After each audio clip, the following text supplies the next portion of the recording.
Seal के साथ कृपा करने का काम करें।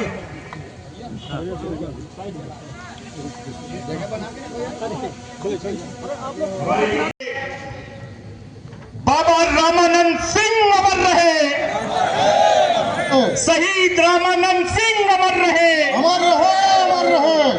जब तक सूरज चांद रहेगा रामानंद सिंह आपका नाम रहेगा, जब तक सूरज चांद रहेगा रामानंद सिंह का नाम रहेगा।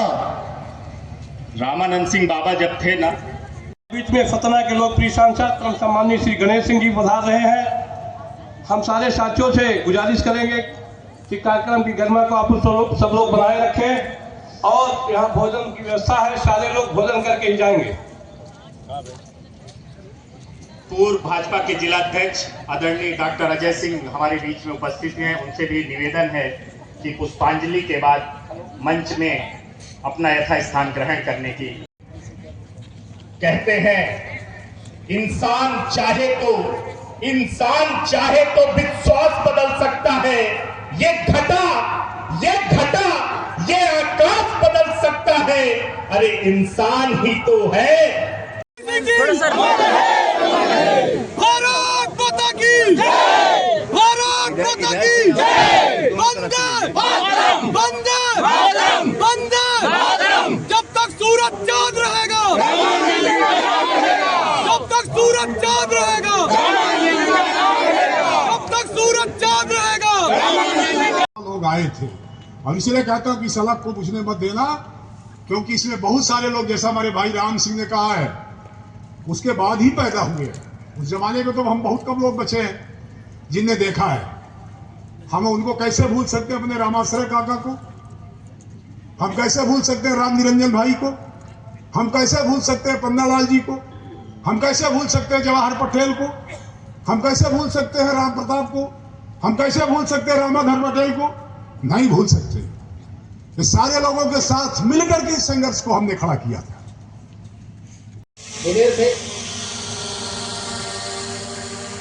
इस प्रकार का यदि किसी का प्रकार कोई घटना होती तो खड़े हो जाते थे, इसीलिए तो आग की कीर्ति बन गए।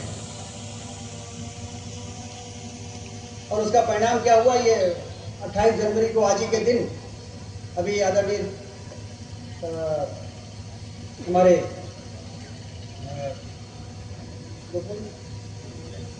रोहिणी प्रताप सिंह जी ने अभी बताया कि जब सरकारें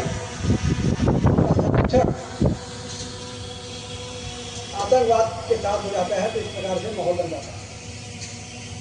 लेकिन मुझे ये कहते हुए संतोष है कि जब से भारतीय जनता पार्टी की सरकार आई है, इस प्रकार के तत्वों को संरक्षण देना समाप्त हो गया। जितना जरूरी विकास है उतना ही जरूर शांति और व्यवस्था भी। अपराधी अपराध करने से डरे कि सरकार का काम होना चाहिए। कोई सरकार बनी रहे और अपराधियों का हौसला बुलंद रहे तो सरकार को उस पद पर रहने का कोई अधिकार नहीं। उन लोगों के साथ में अन्याय होता था, उस अन्याय के खिलाफ में लड़ने का साहस अगर इस रीवा ने किसी ने उस समय पर किया था तो स्वर्गीय रामानंद सिंह जी ने किया था। उनको मैं श्रद्धा का सुमन अर्पित करता हूँ। और हमारे साथियों ने जिस बात की शुरुआत किया है, तो ये शुरुआत अच्छी शुरुआत आप लोगों ने किया। लेकिन मैं इस मौके पर कहना चाहूंगा, स्वर्गीय रामानंद सिंह जी कुछ अपने लोगों को आगे ले जाना चाहते थे, उनकी सोच थी, उनकी चिंता थी, लेकिन वो उस काम को कर नहीं पाए।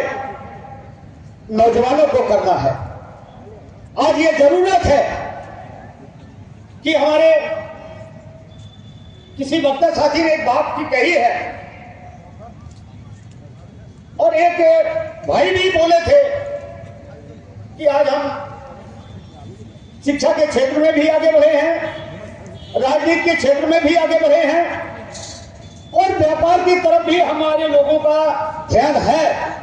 लेकिन हमारी जो नवयुवक पीढ़ी है उसका ध्यान सबसे ज्यादा गलत दिशा की तरफ जा रहा है। इसके ऊपर जरा चिंतन करने की जरूरत है, मनन करने की जरूरत है। जब हम अच्छे रहेंगे दिमाग में रह गए तब हम अन्याय के खिलाफ लड़ पाएंगे। इसलिए मैं आप लोगों से इस मौके पर यह चाहूंगा कि ये जो कुरीतियां हमारे बीच में बड़ी तेजी के साथ प्रवेश कर रही है, इसमें भी विराम लगाने की जरूरत है। तभी सही सच्ची श्रद्धांजलि स्वर्गीय रामानंद सिंह जी के लिए होगी। बहुत बहुत धन्यवाद। जो बड़े लोग थे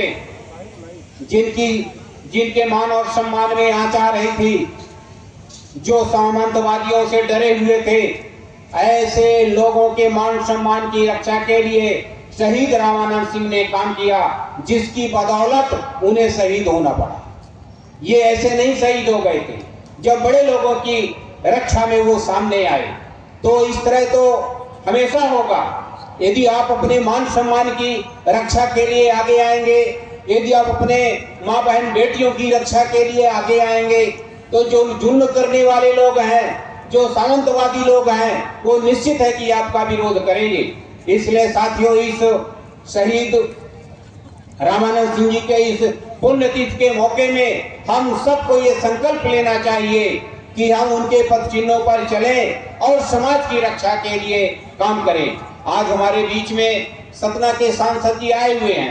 मैं अभी निवेदन कर रहा था कि हमारे यहाँ तो कोई प्रतिनिधि है नहीं, आप समाज के हैं और सतना से आए हैं। रीवा वालों को थोड़ा सा टाइम दीजिए, लेकिन पहले से ही कार्यक्रम कई बुक हैं, इसलिए आपका जाना जरूरी है।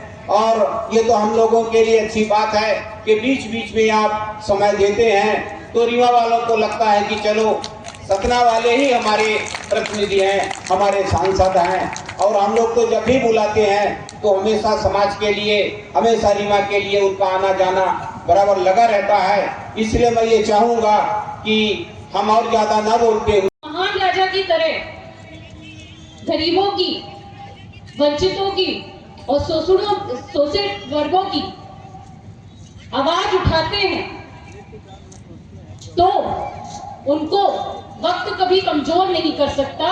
वो ही व्यक्ति वक्त को हराकर एक दिन राजा बनता है।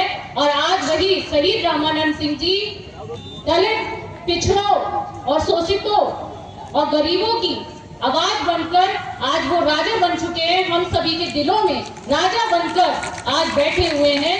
तो ऐसे राम एक नया इतिहास लिखेगा।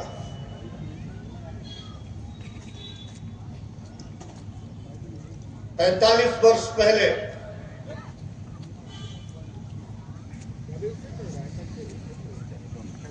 एक इतिहास का अंत हुआ था।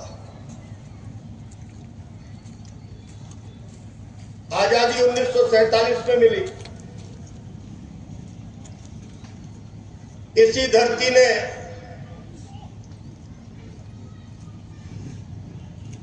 1952 में एक बहादुर को जन्म दिया।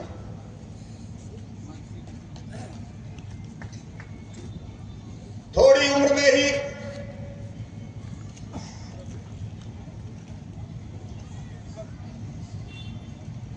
काल चक्र ने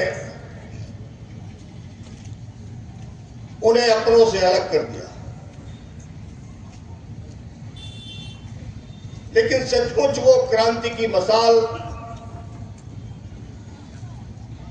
कहीं न कहीं धधक रही थी। कब से वो ज्वाला बनने का इंतजार कर रही थी।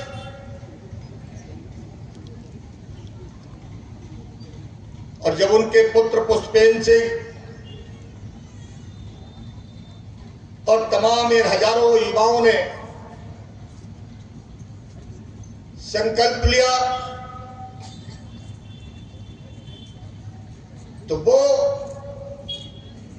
टिमटिमाती हुई ज्वाला, वो दीपक अब ज्वाला बनने के लिए निकल पड़ी।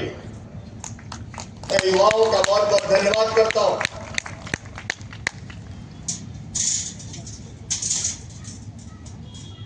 और परम श्रद्धेय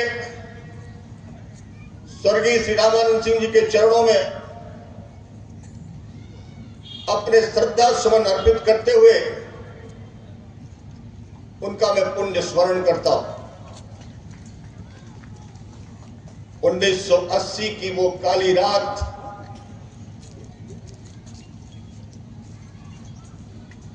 जब खबर पहुंची 29 जनवरी को पूरे क्षेत्र में, पूरे विंध्य क्षेत्र में एक शोक की लहर पहुंच गई। बहुत लोगों की दुर्घटनाओं में मृत्यु होती है, लेकिन वो 28 जनवरी सिरमौर चौक का वो स्थान,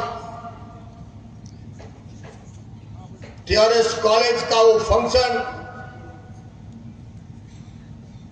सुनियोजित षड्यंत्र, जिसके चलते महाभारत में जिस तरह से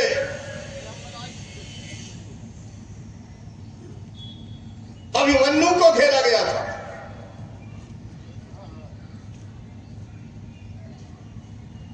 ठीक उसी तर्ज में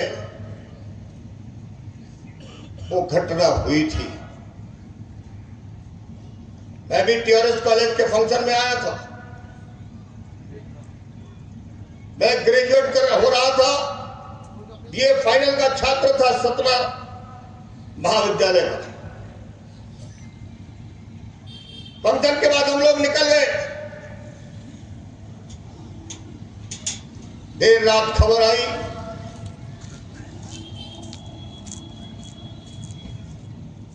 इस घटना की।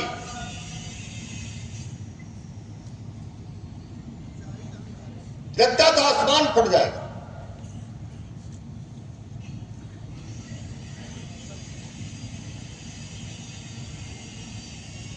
कौन ने मदद किया, कौन ने मदद नहीं किया, कौन ने काम किया, आज वो विषय नहीं है चर्चा का। विषय है स्वाभिमान को जिंदा रखने का।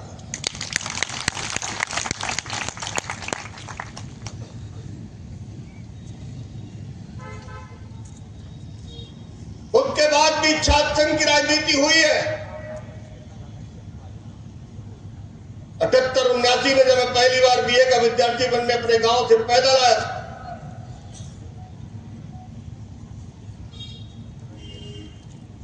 तब से मन में चेतना थी कि छात्र राजनीति करूंगा, छात्र संघ का अध्यक्ष बनूंगा। अब देश प्रताप सिंह विश्वविद्यालय के तमाम उन सारे ठिकानों से,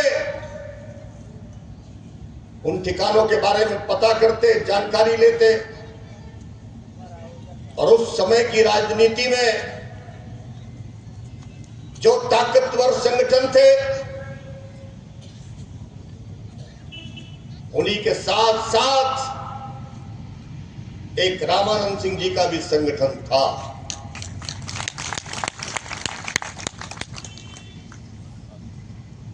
जब जब चुनाव आते थे, हम लोग आते थे, उनके साथ बैठते थे।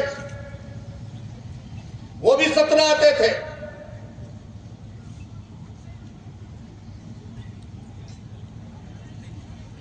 और जो दबे कुचले समाज के जो विद्यार्थी थे, उनको कैसे ताकत मिले, कैसे आश्रय मिले, कैसे पहचान मिले। अगर वो पहचान कोई देता था तो इसी धरती में जन्मे उस साहसी युवा, जिसके चेहरे में एक ऐसा आभामंडल था कि लोग देखते देखते उनके नजदीक पहुंच जाते थे। मैंने देखा है साइकिल से बड़ा गांव से निकलते हुए रामानंद सिंह को दूसरा हाथ हैंडल में नहीं रख पाते थे। वो एक हाथ से हैंडल, दूसरे हाथ से लोगों को नमस्कार करके जाते थे। वो ताकत थी। सिरमौर चौराहे में वो जो दुकान थी जगेश्वर जी की, वो दुकान में साइकिल खड़ा पांव में लेट जाते थे, वो मैंने रामानंद जी को देखा।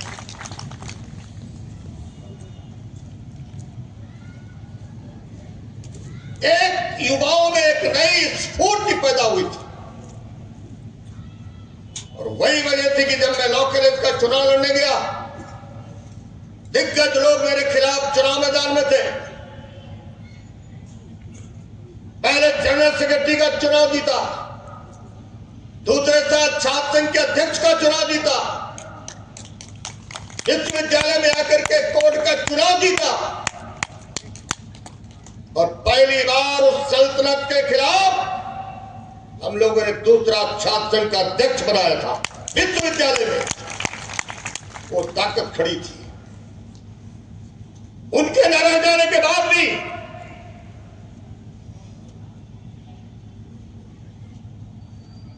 और तब से मन में एक संकल्प था, ये जो शहादत हुई है ये कोई अपने निजी कारणों की वजह से नहीं हुई थी। लोगों को लग रहा था कि अगर लंबा चल गए तो हमारी सल्तनत खत्म हो जाएगी,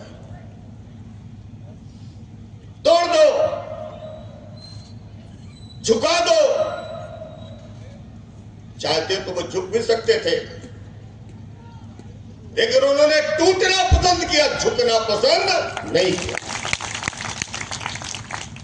मैं धन्यवाद देता हूं पुष्पेंद्र जी तुमको, तुम्हारी टीम को,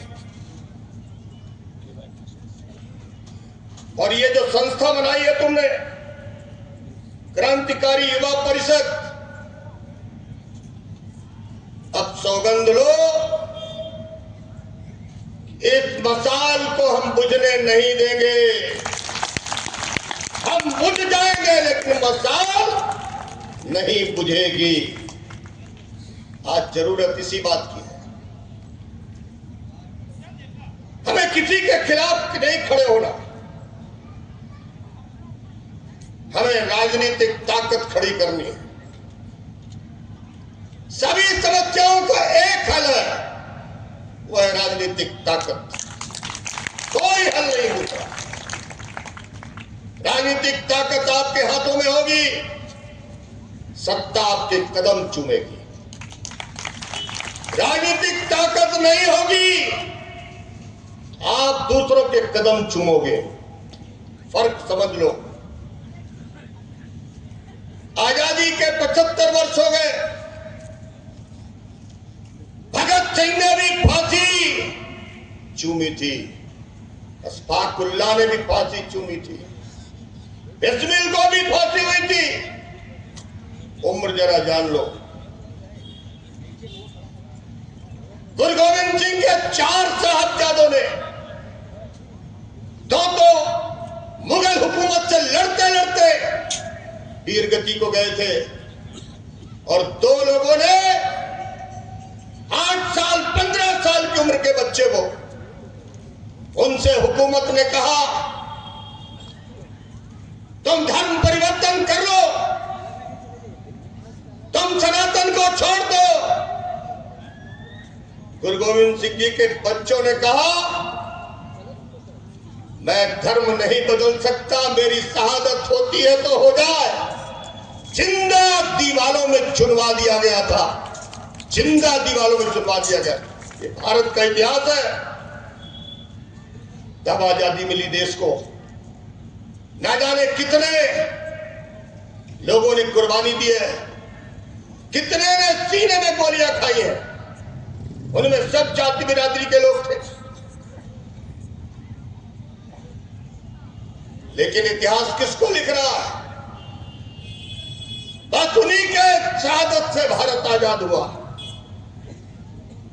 भूलना नहीं कभी, ये देश को अगर बचाने का काम किसी ने किया है तो आपकी ताकत ने किया है, आप जैसे लोगों की ताकत ने किया है। कोई छोटी बिरादरी में पैदा हुआ, स्वराज का झंडा लेके निकल पड़ा, अन्य अत्याचार के खिलाफ, राजाओं के खिलाफ निकल पड़ा, वीर गति को प्राप्त हो गया। कितनी कुर्बानियों के बाद आजादी मिली है। रामानंद सिंह जी का जीवन व्यर्थ नहीं गया, ये मत सोचना कोई। हमारे बीच से बहुत जल्दी वो चले गए, अलग बात है, लेकिन शायद ईश्वर ने उनको इसी लक्ष्य और उद्देश्य के लिए जन्मा था। बहादुरी का संदेश देके गए,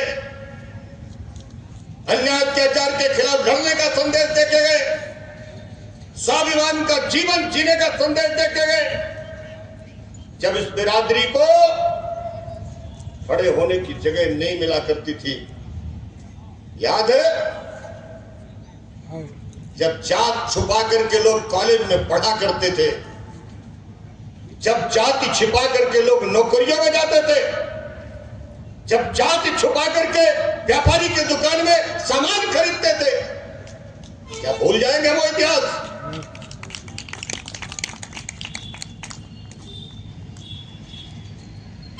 लेकिन समय बदला है। इसी धरती ने 90-91 में भीम सिंह को सांसद बनाया था। बनाया था नहीं बनाया था? इसी धरती ने 96 में बुद्धसेन जी को सांसद बनाया था। इसी धरती ने देवराज जी को सांसद बनाया। इसी धरती ने राजमणि जी को, इसी धरती ने हमारी वो महिला बहन विद्यावती जी, क्या ऐसे मिल गया क्या? नहीं, ऐसे नहीं मिला। ये उसी संघर्ष का परिणाम है। उसी बरह की क्रांति की धरती में जो शहीद हुआ था, वही ज्वाला जगह जगह धधक रही थी, और आज उसी का परिणाम है। इतिहास बनाने से बनता है, स्वाभिमान जगाने से जागता है।